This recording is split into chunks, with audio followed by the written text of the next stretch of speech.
Hey, if you're a new leader or you're about to become one, then this is for you. We are going to break down one of the most critical skills you have to master. And honestly, it's one that often gets overlooked. I'm talking about confidentiality. And let me tell you, getting this right isn't just a good idea, it is absolutely essential for your survival in the role. And I really want to start with a major reality check here. We're not just talking about some best practices, we're talking about your job security. Because the single fastest way to fail in a leadership role, well, it's not what you probably think it is. That's right. The biggest threat to your new career isn't a bad test score report or a shaky classroom observation. Nope. It's a slip of the tongue. It's a breach of trust. This is a fundamental, non-negotiable shift in your professional reality. Now think about this for a second. As a teacher, the faculty lounge it's kind of like a newsroom, right? It's where you share stories, you vent, you speculate. It's a huge part of the culture. But the second you step into a leadership role, that all stops. Immediately, that door, metaphorically speaking, slams shut. And it has to. So why? Why the sudden drastic change?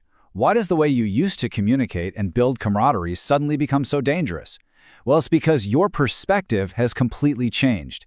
You're about to get access to the whole picture.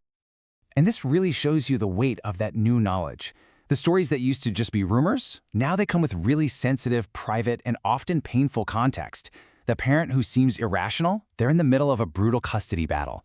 The student who's acting out, they have an open CPS file. The colleague who got called to the office, they're under a serious investigation. You see, sharing any piece of this isn't just venting anymore. It's a massive violation. So to handle this huge new responsibility, you basically need a new identity.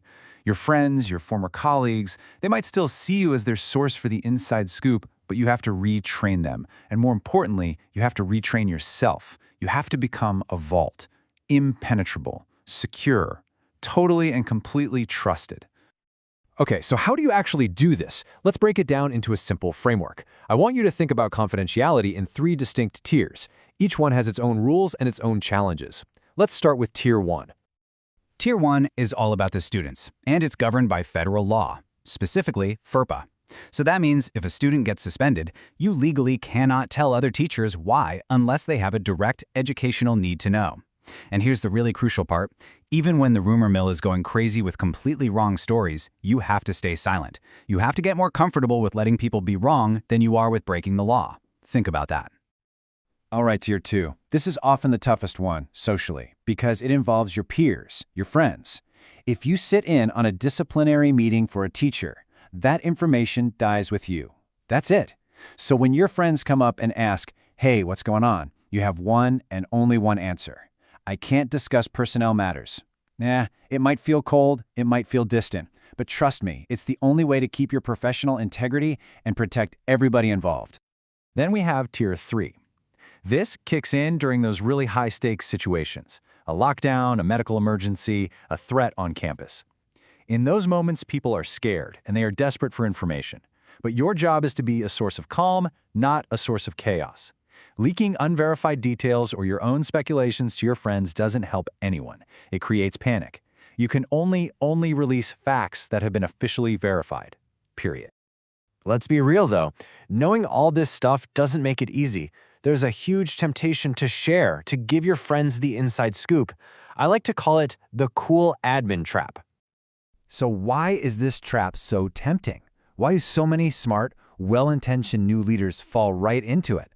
It's definitely not because they're malicious. It's because of a very, very human desire.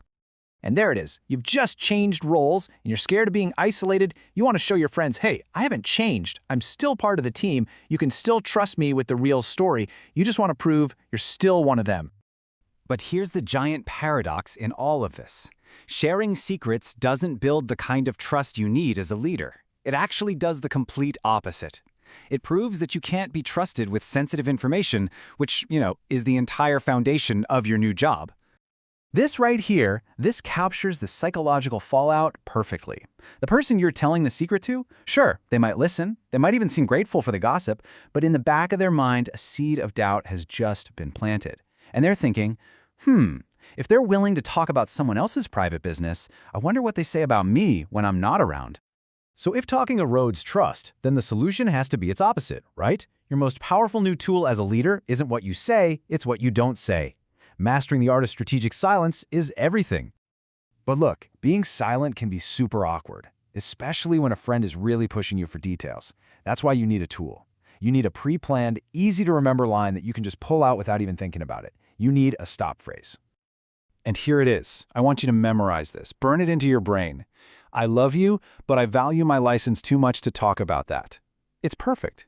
It's warm, right? It starts with I love you, but it's also firm.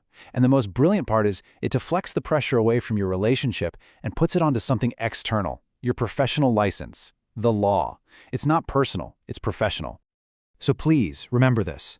Every single time you choose silence, every time you use your stop phrase, you're not pushing people away. You're actually making a deposit into your trust and respect account. Your ability to keep a confidence becomes your trademark. And that is what will make people truly trust you as a leader. And that's the question I really want to leave you with. When you step into this new role, your silence is going to speak volumes. So what's it going to say? Will it say you're cold and distant? Or will it say you're trustworthy, you're professional, and you're a true leader who can be relied on when it matters most? That choice is yours.